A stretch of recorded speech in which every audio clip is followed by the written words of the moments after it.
এসটিপিতে একটি গ্যাসের 112 ml আয়তনের ভর 0.22 গ্রাম। গ্যাসটির ওই নমুনায় কতগুলি অণু আছে? গ্যাসটির গ্রামাণবিক ওজন কত?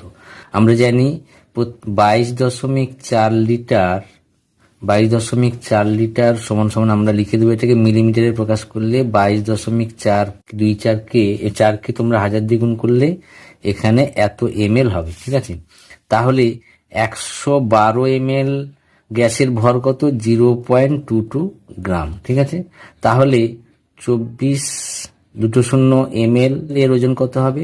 0.22 ইন্টু 22.4 তাহলে 112 কাটাকাটি করলে এখানটা তুমি 2 শূন্য এখানে বসাবে।